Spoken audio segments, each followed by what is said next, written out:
Welcome to Keep the Hotel Empty. Today we've kept the hotel empty for an artist of many stripes, Melissa Libutti. Melissa, welcome. Hi, Eric. I'm so happy to be here. Well, I'm so stoked that you're finally here. I know we've been working on getting you in here for a minute, and this is awesome. I'm glad today's the day. So I know you've recently rebranded a little bit as Shred the Box, and I know that you've got an art show coming up, but I kind of want to build my way up to that. Okay. Ask away. Where's the start of the line when it hits you that creativity is the fuel for you? I'm just going to be a creative mind. I'm not going to be a doctor or a lawyer. Well, I've always had that since I was an adult, since I had children, I would say. That's when the creative... Yeah, I started out as a makeup artist, and from there, I took a painting class. I wanted to take ceramics. I had a young child. My son was 2. And my dad said, take painting, because he was just starting to dabble in painting and showing some work. And that's cool. He was moving to Paris for work at the time. So he was really into art and painting, and so I took painting rather than ceramics. I'd still like to take ceramics someday. Well, painting was maybe a little bit closer to the makeup artist skill set you already had. I was so intimidated. I still am. Yeah? I still am. Yeah, I'm not like, I can't paint a face just like, you know how some people are just photo realism, just like that. Yeah, it takes a lot of concentration, and it's really difficult. Yeah, that's somewhat ironic because you could figuratively paint a face with makeup in real life, paint a literal face. But it's more contour. I learned a lot about depth and highlights. So how did the makeup artist thing start? That's a good question. I got a job. I loved makeup. I loved fashion magazines and Vogue and Elle and things like that. And I was working as a fragrance model in California, but makeup is where I wanted to go. I don't know. I just loved it. Fashion and the styling and the photography, doing really unique kind of photo shoots and unique makeup. Did you have training for that, or was it just something that you just picked up and did? Not really. I got a little training from my best friend, who was also a makeup artist. She went to Joe Blasco. I mean, this was a long time ago. Well, some of it also, the journey applies. It was a long time ago, and we met in a cosmetics store. We both worked at this small little natural cosmetics store, and I just started getting into it. We did some portfolio stuff together and got real creative, and I did some other portfolio stuff for other photographers where I could just really branch out. Like I have pastels on one girl, a lot of color, and one's like a statue. She looks kind of like a statue, a lot of vampires. And so it wasn't necessarily always beauty makeup. Right. Yeah, well, no, that's not true. I mean, some of it was special effects, but not really. Okay. I mean, I did that more for myself. Right. It was fun. I could really get into that. I sometimes look back and go, I missed my calling. I should have stuck with it. So what was it like when you transitioned out of it? Well, I never totally transitioned, like changed careers. I was a makeup artist on and off up until, for 30 years.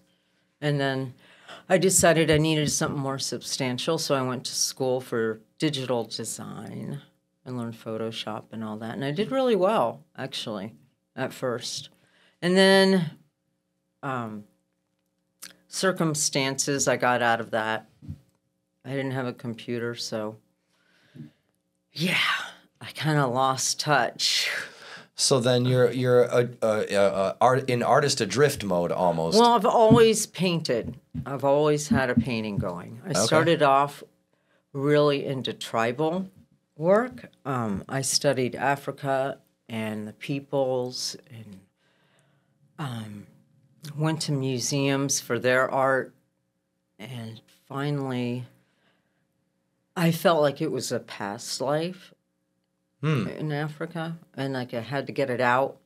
Something about being an artist, I still haven't figured it out totally. What was it But like the kinda- first time you saw one of those pieces and it resonated with you like that? Oh, wow. I remember I was in New York with my dad, and we went to museums, and there was this little tiny hole-in-the-wall museum, and they had a statue about this big with nails, and it was meant for a protection piece. And I went home and told my instructor, my professor, that I wanted to do something like that. And it was very inspiring. And I do have pictures of it on my website, I believe, of strength and pain. He's a little guy going like this. It's nothing compared to the real thing of Africa. I'm not trying to copy them. no. Just get the feeling, the protection, because they're meant for protection pieces. And at the time, it gave me a lot of strength. Having all those nails, putting all those nails in, made me feel more personally inside, stronger as a woman. And I was going through a divorce and all kinds of stuff like that. So it helped me So that way, and I hope others can see it that way. when you say the term protection piece, I'm intrigued by that. Is that like, I don't know the way to phrase it. Is that like a thing, or is that just the way you've categorized it? That's how I've categorized it. Now, in Africa, a lot of the different tribes have different ways for protection through their spirits, through their spiritual guides. And so I took that onto my own art. And that notion, they physically manifest that in art pieces. I think so. I feel that. I feel a big energy, especially from my masks. I make big, 36 by 48 is the largest, and they're come off the canvas about that far, and they're filled with all kinds of mixed media, from porcupine quills to found objects, sea urchin, what else? All kinds of things. What does it mean to you to be able to work in the mixed media like that? How important it is to you to have those different elements incorporated instead of just working with paint or just doing sculpting or just one thing? Well, like you, Eric, I have very bad vision. I was born blind in my right eye. And I wore contacts at 2. And Dang. yeah, can you relate? They didn't let me wear contacts till I was 13. My parents had to put them in and out, and I had to wear glasses too, the big Coke bottle glasses I know and a that patch over my eye. And I think that had a real effect on my self-esteem and self-confidence, and kept me away from being real social and having a lot of friends. Right. So I also can relate to where without my contacts, I can't see. It's like, it's a whole nother world. Mm-hmm. It's like wild, like macroscopic, you have to look way close. Yeah, exactly. That's funny. It's very So rare. I like texture. I love your piece. Thank you. Because you can touch it, the tactile. There's a real need for that, too, I think, with people with poor vision. So how much do you think your early life dealing with your poor vision, literally not seeing things the way everyone else does, played into your ability to see things in a more figurative nature differently and create these pieces of art?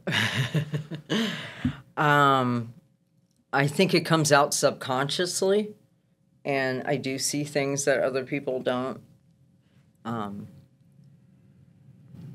My mom sees stuff too. I have pareidolia, where I see faces in a lot of backgrounds and trees and things like that. Mm-hmm. And texture is very important to me too. Grounding and connecting with the earth, and yet being on a spiritual higher plane to let it channel through me. Right. So do you remember when that first started happening? When you first started making art and you're first starting to dabble in the paintings that you've always done and things like this, were you able to connect with those kind of feelings right away? Or was that something that as your pieces developed, your connections to it developed and the process became more refined or almost even more personal throughout doing it? I think at first, now this was a long time ago, my instructor, my professor, he was key for me to become an artist, to feel like I could be an artist. He was so free in allowing us to paint what we wanted and our ideas, and then he'd help us along with any issues we have or mediums we want to use or effects we want. And he's the one who helped me build the masks I made back in the tribal period, and allowed that freedom. It wasn't like, here's a vase with flowers, paint it. Right. You know, or paint by number, and you have to do A, B, and C. He just allowed us to go for it. What do you think are some of the things that you might have had or other artists had that make them feel like they don't have that freedom until somebody almost gives them permission? Oh, the instructors and your family, parents. Because I feel like a lot of people have a hard time giving themselves permission. Oh, I do. I mean, you can see it in my work how diabolical it is. It's perfection versus freedom. And so you can really, I mean, some of them, like Asylum, Inside Asylum, mm-hmm.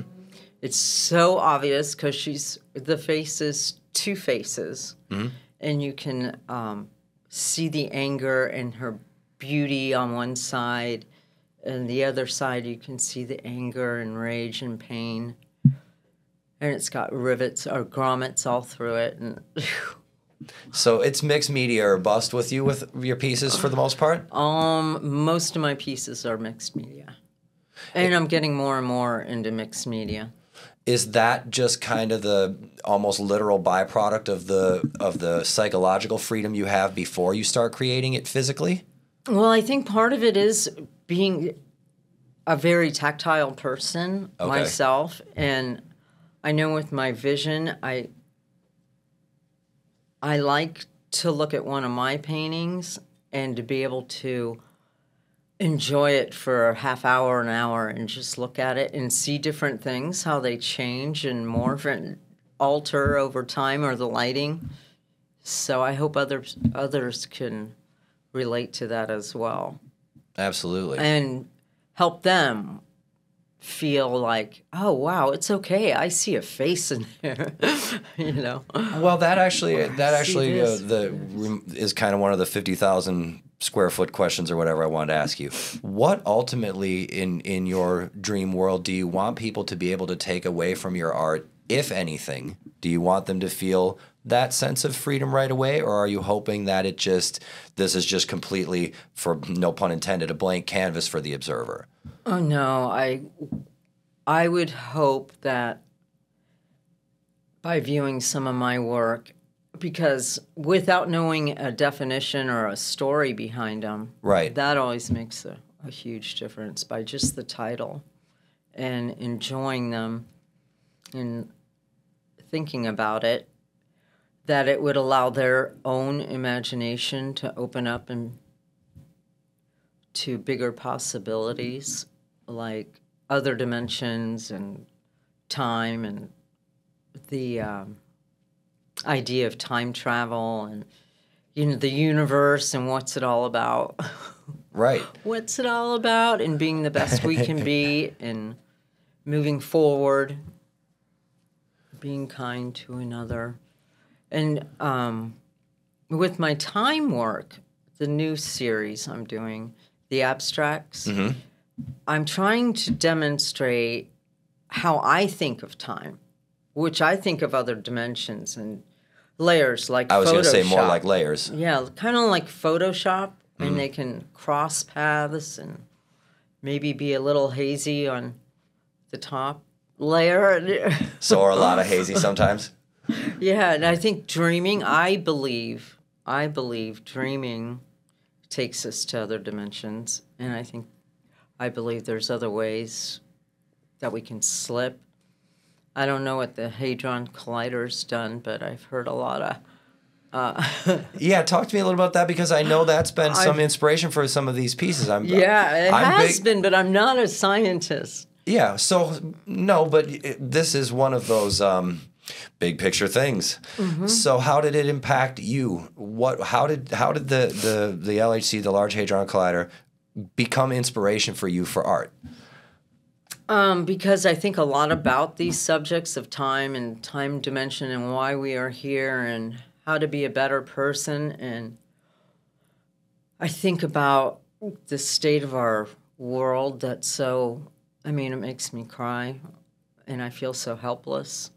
And how can I better myself to make at least the people around in my world have a better world.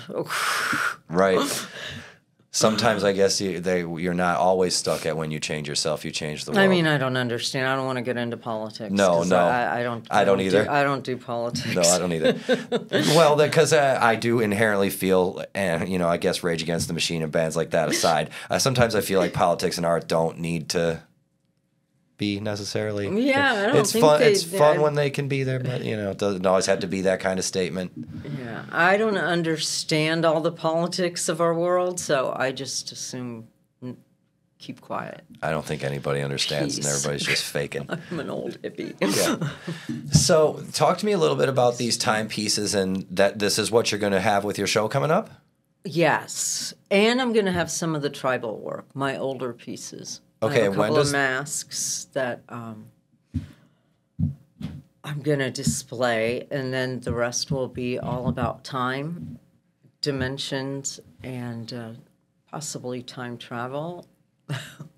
What made that creep Not in? What? What made that creep into your process? Well, let's see, how can I explain without sounding stupid? No such thing. Well, I think on different planes of existence, time can go faster or slower. Like, if you can jump to another plane, that plane might be going faster.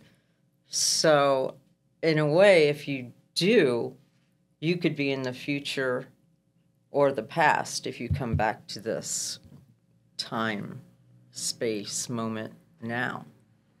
It's almost like some of the underpinnings of simulation theory. I'm not familiar.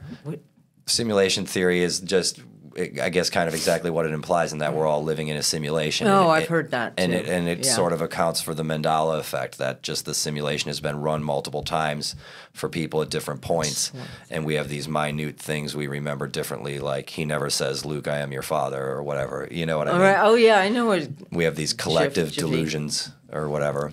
So, what do you think? Oh boy, I don't. No one's ever turned the table on me. Like I largely agree in that. I believe that time is a human construct, and I've always had a big fascination about where we go when we sleep. Oh yeah. And I've had lucid dreaming my whole life, extremely vivid lucid dreaming. So I have memories and attachments to things that happened to me unconsciously that are as vivid and as attached to things I know that happened to me consciously. And I also have a bunch of memories as a child that I have total time displacement with, that the adults in my life have to correct me, and it's all the way into my teenage years. So that's something that I don't talk about much. I can totally relate. I know a lot of people that can relate.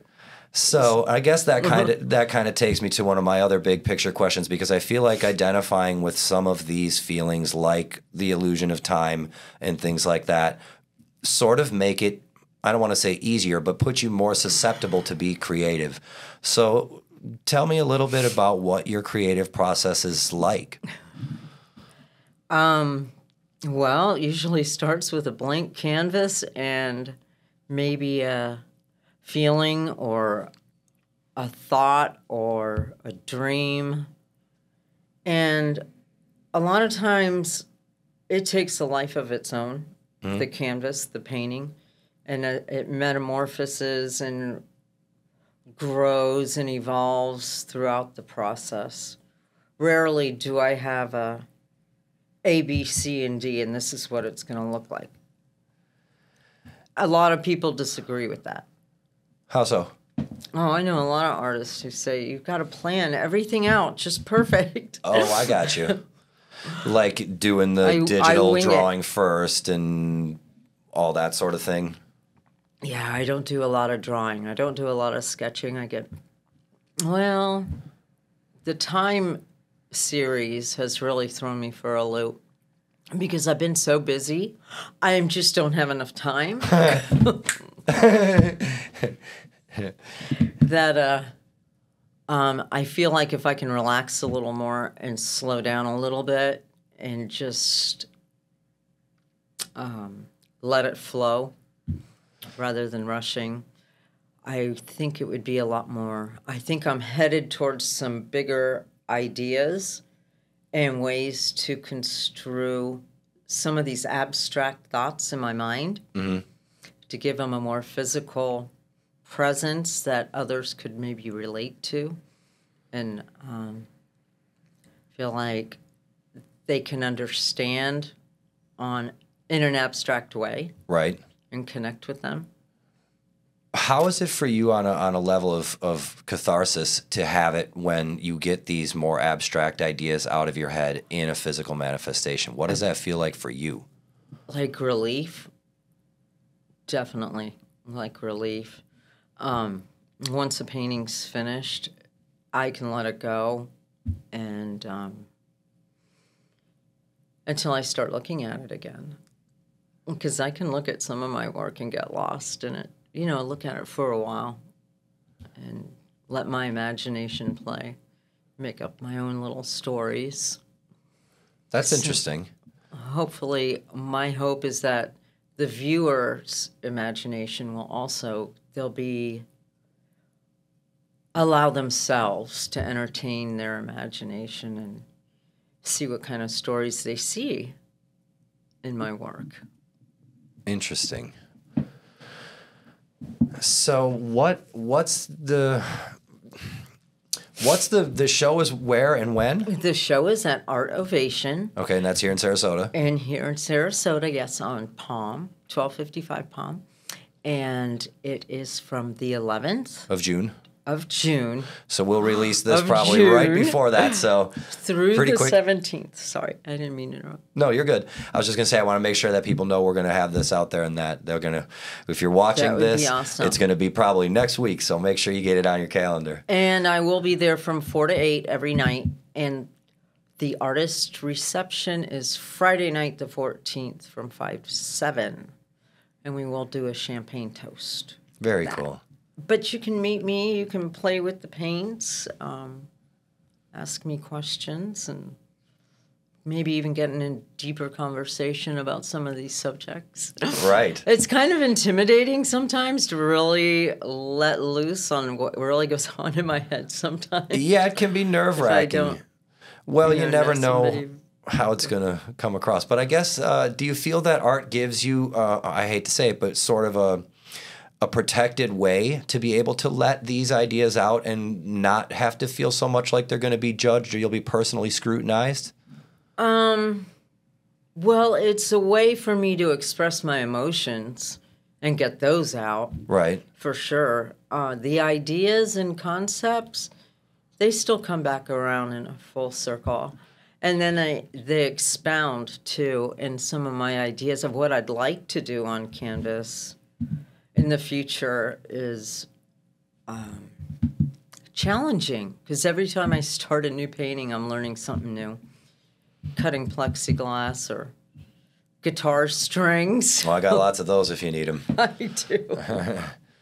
I just got to learn how to attach them onto a screw rather than a guitar.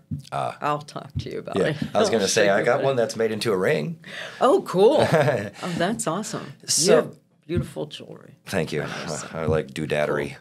Cool. And I know you've recently rebranded sort of or launched a new thing with the Shred the Box. I'm really curious about that because I just saw the video of you literally shredding the box, and I didn't know if this was a literal thing or a figurative thing or both. So I'm really curious about that. Okay, so don't think outside the box. Shred it. Okay. That's what it means. And that's kind of what I thought, but I wasn't. Shred that mind and closure that we creatives get stumped with sometimes. Yeah, have you ever had like a creative wall, like a writer's block in your life? All the time, yeah. Well, how do you handle that? I usually go to the beach and refresh my spirit, give my spirit some nourishment. That's interesting. I'm always curious about where the creative fuel can get you going, and if you run out of it, you know what I mean? Some people are overwhelmed by it. Some people have to be centered by it. How do you manage like you're saying a little bit before, if you can quiet your mind, you can create a little bit better. It seems that things come out a little bit better. How do you balance the have-to life with the when you get to express this freedom and get to express these emotions so that you don't hit these walls, don't need a reprieve? Right. I usually have to paint at night a lot. I paint at night a lot. And when everything's quiet, except for my music. Right. What kind of music do you like to listen to? Music is really inspiring to me. Yeah? As well. I like a lot of different kinds of music. A very broad spectrum from electronica to classic rock to I really am more into alternative rock. Nice. My favorite band. One band I've been listening to is Nothing More. I like that In Transit. Mm-hmm. I think you had them on. Yeah. Shout out back. Shout out In Transit. Matt, shout out everybody. Yeah. I was listening to them the other night. But I like that kind of music. I like electronica too. So do you have like for want of a better way of putting it, a discipline to paint? Do you paint every day? Do you try to make sure you paint a couple times a week or X amount of hours or? I should be more disciplined. I'm working on it. I am. With my life, it's very hard to have a schedule. Mm-hmm. I have elderly parents I help take care of, and you never know what's going on. It seems like I have a plan, and something comes up. Well, that's a really demanding thing to do, and shout out to you and all the people out there that are taking care of their elderly parents, because I know that's emotionally a lot and time-wise a lot. Yeah, it's tough, but it's rewarding too. Absolutely. I'm just grateful I have my mom. Absolutely. Well, 2024 is the year of extreme gratitude. Okay. I dubbed that, so you don't have to feel bad if you didn't. I love it. I love it. Thanks. Extreme gratitude. Yep. I will remember that. I try to remember it throughout my day. Me too. Thank you for having me and asking me these questions. Yeah, I'm definitely excited to see some of your pieces. So let's we got plenty of time still. I have one here. I didn't clean it. It's pretty cool under the black light. Oh. This is timelines. Can you see it? Yeah, definitely. Put it right here.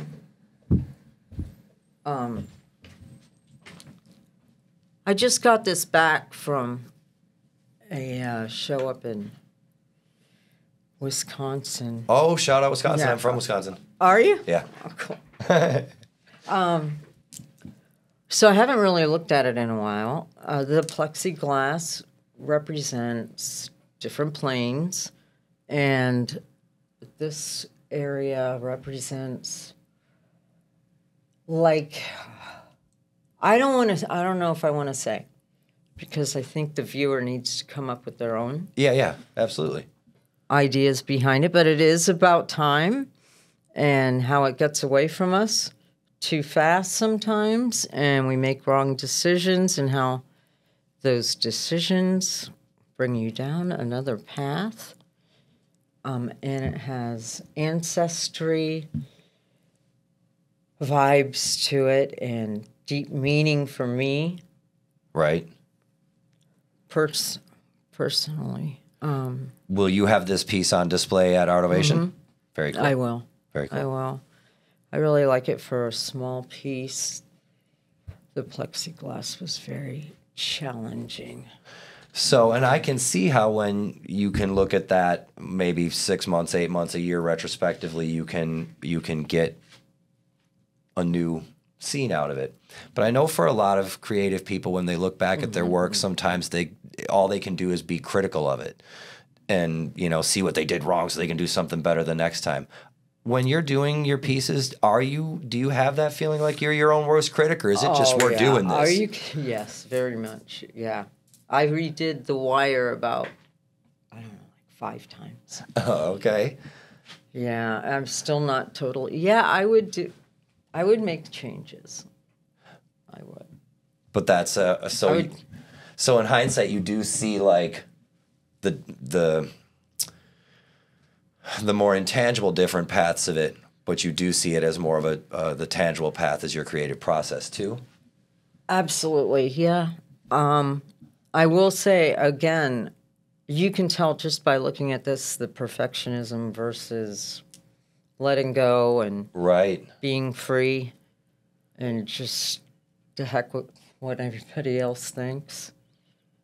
How hard is it to keep that in mind? Not being worried about what people are going to think. This is one of the huge parts about being your own worst critic for a lot of people. It's tough. It's challenging. Yeah? Do you? I'll still be my worst critic. I found out that everybody has an opinion, and if you followed everybody's, you'd never get anywhere. Truth. You know? So I have to stay focused on my own path. My mom thinks I should paint flowers. Just completely randomly, or you painted a flower once she really loved and she wants to see more? No, she thinks I should just be painting flowers and pretty little sunsets and things like that. But she admires some of my work. Well, I'm sure you can't help but see it and not start trying to. It's thought-provoking. She's my #1 fan, actually. Oh, that's awesome. Yeah. That's awesome. She is wonderful. A little different. Maybe. And then my dad, he was an artist, and he painted totally different, like very methodical and to the book, like A, B, C, D, to create his paintings. And very, they're beautiful. He was an amazing artist, but totally different. He just approached everything different than I come in, like a free, just splash paint on. I think that is a very good method for opening up your creativity. If you go get a canvas and just pick colors and go for it.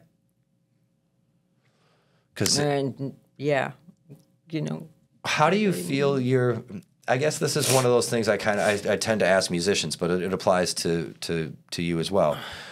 Would you still make your art if no one ever saw it? Sure. Why not? Well, if no one ever saw it? Yeah. Do you just have that compulsion to do it? Oh, yeah. I like to do everything creatively. And was your father an artist your whole life? So you grew up around that? No, he was an engineer. Okay. He worked for IBM for many years. I know you said he picked up painting and things later. I didn't know if he had another maybe artistic discipline prior to that. No, just being an engineer. Very different than I am. Very suit and conservative. But he lightened up and expanded his mind quite a bit. He just died in February, so it's kind of fresh. Right. Well, it seems like you took a lot of inspiration and motivation to move forward from him. So, with the pieces. Yeah. Well, part of it is motivating to be different than him too. Right. Well, I guess yeah. To show him I can think outside the box, and I don't know if he really understands them or not. Probably more so than I than I think Right. he did. Right. Well, that's one of He's the... very intelligent. Well, clearly that juxtaposition helps you in your creative process to be able to see things as, not to be too literal about it, but the straight lines and then the not straight lines. Yeah. You know what I mean? Well, these should be a little bit straighter, but I think they got bumped in the car, to be honest. But although I also, with my studies, time is not, if there is time, if time exists, then it's not linear anyway. It curves, and I don't know what it does. Nobody does. That's the beautiful part. I used to, I'll definitely have to send you a link to this simulation theory thing I just watched. It was a lot of the things that, well, I guess let me ask you this. Do you believe in coincidence? No. I would say that, like, if I met somebody and we both had the same shirt on, kind of coincidence, or give me an example. Yeah, anything. No, Coincidence, period. I think it's, you stump me. I don't think it's a coincidence. Yeah, because that's one of the things, like, when we start to get into the place where time and the layers and foggy get everything, you know, we kind of make up things with our little monkey brains to try to explain things. And I think that coincidence is one of those things where we might be recognizing some of these deviations, coincidence, deja vu. We might be recognizing some of these curves and things that you're talking about, but our monkey brain doesn't know how to frame it, so we just call it coincidence and off we go to work. You know, a lot of people are scared about all these ideas, and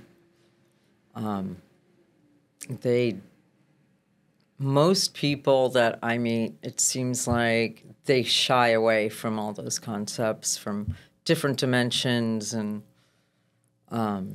time, just even discussing it, except that it goes by too fast. Yeah, we're comfortable with talking about that part. Yeah, but that's about it. If I start going on, I mean, I'm not a scientist, and I can't speak like lucidly for scientific thoughts that I've read. I may know them in my mind, but articulating them is different. Right. You know what I mean? Yeah, absolutely. My abstract thoughts. That's why I paint too, because I have my own ideas and weird daydreams about it. Right. And there may not be a scientific explanation anyways. There may not be. So we don't need to bark up that tree. I don't know what it is, what it's all about.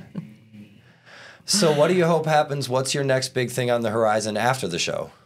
I'm going to clean up my studio and redo it so it's very functional and nice, and help my mom around the house a little bit, and dive right into another show, maybe a pop-up kind of event. I'm open-minded, something good, something positive. Well, that seems like Gotta really keep going reasonable forward. criteria. I mean, there's times I just want to go to the beach, right? Right. Well, that's why we're here. But I can't paint. Right. Well, that's the beach and the whole aspect. That's an interesting thing, because I've had a couple different people in here reference what that's like for them, being able to go to the beach to get grounded, just living here in the weather. You weren't born in Sarasota. You're not from here, right? Right. So, what was it like when you first came to Sarasota? Are you one of those people that has that story where you felt this overwhelming vibe of it all, and you were more, for want of a better way of putting it, immediately compelled to live here? You can set it there. You're good. I lived in Colorado and wanted to get away from the cold. Ah. It was just too cold. Yeah, cold. And cold. Cloudy. And dry. Yeah, and the snow. I mean, we needed to change my family, so we, after a lot of research, opted for Sarasota County. Had you been here prior, or it was just like literally you did the research and that was good? I had been here once and rented a house on the beach down in Minnesota. Mm-hmm. It was a family house. Not my family, but my sister's family kind of thing. So that was amazing. That was really awesome. And waking up to the water, and I mean, it was... It's tough to beat. It's tough to beat. Yeah. Yeah, I need to take advantage of it more. Well, I've met a lot of creative people around here that, you know, and even a woman who fancies herself a shaman, take it or leave it however you like with that part.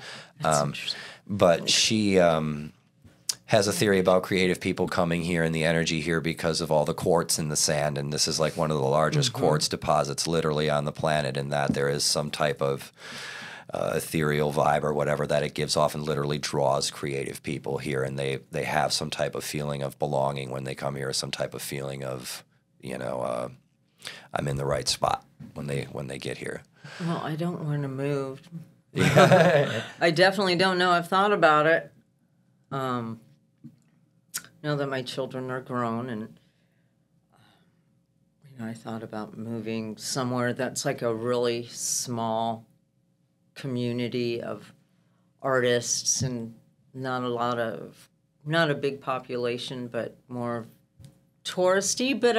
But I'm here. I was gonna say I'm right here. Yeah. I would like to move up to Sarasota, or even St. Pete. Yeah, St. Pete's someday. definitely got a lot of booming Eventually. art, for sure. There's so much going on. And yet Venice has that quainter, I wouldn't call Venice quaint, but comparatively has that beachy, you know, more laid back, depending on where you go. Yeah, I was going to say kind of how it was here 20 years ago-ish.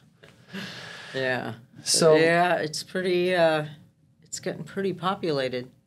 But it's a good thing because, you know, at least, well, I mean, it's a gift and a curse always. But I have been a little bit more enthusiastic about some of the growth that we've seen around here because it has been a lot more young artists and people, and young people, if they aren't artists, who are intrigued by art. So are you looking forward to drawing a different crowd, or people who haven't been exposed to your type of art at this show, or are you just... who are you? Oh, yeah. I don't know how well I'll be received. I mean, I went to St. Armand's, and there was some beautiful work. Beautiful work down there.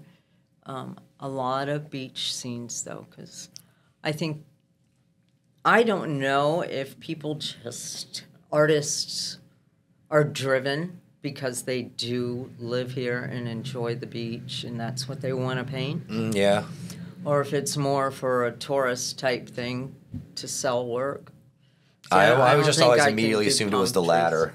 Yeah, I think you're so. Yeah, because I guess it's funny you should pose that question because if it were the former, that's kind of where I picture you and some of the other people I talk to. We can go to the beach and be inspired by the beach, but then we'll make it really just gives us the freedom to make something else, not literally paint the beach. Yeah. So I guess it's two sides of the same coin, kind of, just a different. Yeah, palm trees. I don't want to paint palm trees. Maybe you should try to make something like your idea of a palm tree that no one could ever see it as a palm tree. You know what I mean? Your secret palm tree. There's an idea. That's a good idea. You painted a palm tree, but no one else knows it. Inspiring me. See if they can see the faces. Yeah, exactly. So then that kind of gets me to my fun question I wanted to ask you. We'll get you out of here on something fun. I want to hold this up, but... Oh, you definitely can. Afraid, it doesn't stay like that. I guess I can just hold it. Because right here, it's absolutely in the frame, like perfectly. Dusty. So let's get you out of here on something fun, and they can look at this one while you describe it. This has all been fun. Well, then extra fun. I like that. I like that attitude. Now let's get you out of here on something extra fun. If you could create your dream piece, what is it? Is it like a giant canvas masterwork, a sculpture? What is your dream piece in your head that all of these you feel like might be building towards? Would like to do a sculpture, like a hanging sculpture. And I'd like to corroborate with somebody else and work with a partner to create this and have sound and frequency and probably lights, and I'm not sure what else, to make it tactile so they can I don't know, maybe if they, this is going to sound so crazy. Good. You know how you go get your fortune out of like the fortune teller, or if you go get your palm read or something like that. So that it would attune, the piece would attune to that person and their frequency and give them like a healing, uplifting motivation, and at the same time help them make a decision, a better decision, like what would happen if they do that, if they make that decision. I don't know, something along those lines. So I love it. Yeah, I don't know how. I love it too. Like a universally somehow path to accidental clarity. There you go. I like that. I'm gonna have to copy that down. All good. I won't copy it. Well, Melissa. Yeah, well, that's what I'd like to do. I have no idea how to go about it. Well, that's what these are all for. That's right. Working your way there. That's Learning the beautiful experience. part of creative. I love that.